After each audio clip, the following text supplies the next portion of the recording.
quando o passista está desequilibrado, o que ocorre com o passe e com aquele que recebe?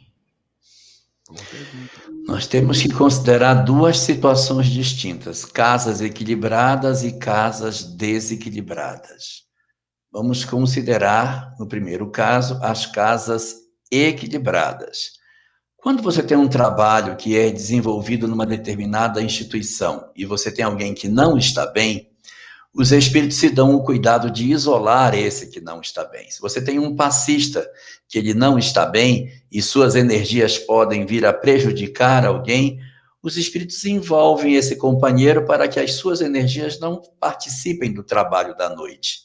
E por que não tira o companheiro? Deixa ele servir, porque é melhor ele equivocado trabalhando do que ele equivocado sem trabalhar, porque aí ele se sente ainda mais alijado do processo e com mais conexões ao mal.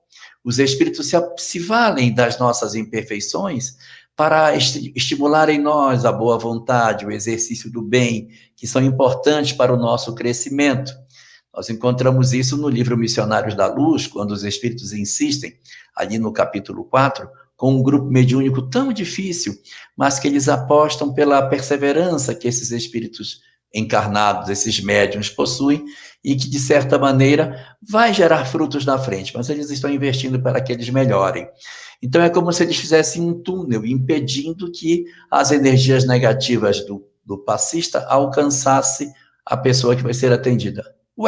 E aí ela fica sem atendimento? Não.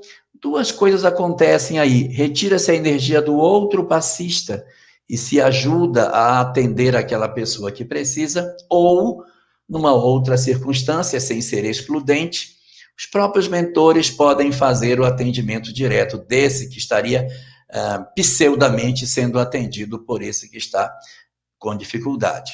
Mas se os espíritos podem fazer isso, então acaba o serviço de passe e só os espíritos dão um passe nas pessoas. Tem isso, é o chamado passe espiritual. É o passe que não conta com a presença de passistas.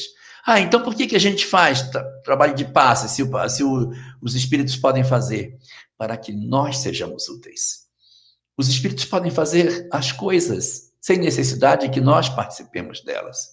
Mas a importância de nós tomarmos parte no bem é um exercício para as nossas almas. É uma alusão efetiva a uma passagem do Evangelho de João, no seu capítulo 11, da ressurreição de Lázaro, em que Jesus manda que os homens retirem a pedra que fechava a boca do túmulo. Jesus poderia muito facilmente ter rolado a pedra e tirado Lázaro do sepulcro. Mas ele vira-se para os homens e diz: rolai a pedra. E os homens, com grande esforço, empurram e enrolam a pedra. E Jesus vai e ressuscita Lázaro. Faz a tua parte e o céu te ajudará. É preciso que a gente possa fazer o que pode fazer, porque isso nos engrandece, isso nos faz termos um comprometimento no bem. Se Deus dissesse, não, pode deixar que eu faço tudo, nós não conseguiríamos crescer com facilidade. Então, essa necessária participação do homem no cenário do bem, ela pode ser até dispensável, mas ela é fundamental para nós. Os espíritos podem fazer só, mas a gente eles pedem a nossa ajuda, igual a mãe que está lavando louça e diz para a filha, minha filha, vai enxugando a louça enquanto eu lavo. A mãe podia lavar e enxugar, mas para inserir a menina ou o menino nessa ajuda dentro de casa, já vai acostumando os filhos a se envolverem nessa tarefa de cuidar do lar. Da mesma forma acontece na questão espiritual. Mas esse é só o caso 1. Caso número 2, a casa não é equilibrada, a casa não tem uma boa proteção espiritual. Se a casa não tem uma boa proteção espiritual, se é uma instituição qualquer, às vezes nem espírita, uma instituição que tenta fazer um trabalho nesse sentido, mas não tem a proteção que deveria ter, e os cuidados com a conduta do médium não são bem adequadas, e por conta disso, entidades perturbadas é que coordenam essa atividade espiritual. Não existe a tutela de uma entidade equilibrada no comando da função. No livro Missionários da Luz também é dito que as entidades que cuidam do passe são as de mais alta hierarquia dentro do trabalho que se desenvolve dentro da casa espírita. E aí, nessa hora, quando você tem uma tarefa desequilibrada, sem uma estrutura espiritual, aí tudo pode acontecer. Tudo pode acontecer. Porque, de repente, você está à mercê de um trabalho que vai ter mais dificuldades. Quando falo que tudo pode acontecer, é que se a pessoa estiver sintonizada no mal, mesmo que os mentores tentem ajudar, ele pode se conectar.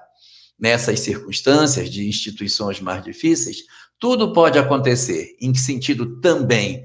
Os mentores individuais daquele que é o assistido fazem a proteção para evitar que o seu protegido seja envolvido pelas energias negativas quando existe sintonia. Quando não tem, mesmo que os mentores tentem, não há uma proteção espiritual, aí você pode sim ter algum tipo de perturbação. Porém, as casas equilibradas, as casas que trabalham no sentido de manter a harmonia do seu ambiente e que primam pela preocupação de manter uma conexão específica com a proposta daquilo que o Espiritismo apresenta como moral, tem como andamento para o trabalho o isolamento do passista que está ruim para não prejudicar a pessoa e assim a gente possa fazer o atendimento correto para quem busca socorro.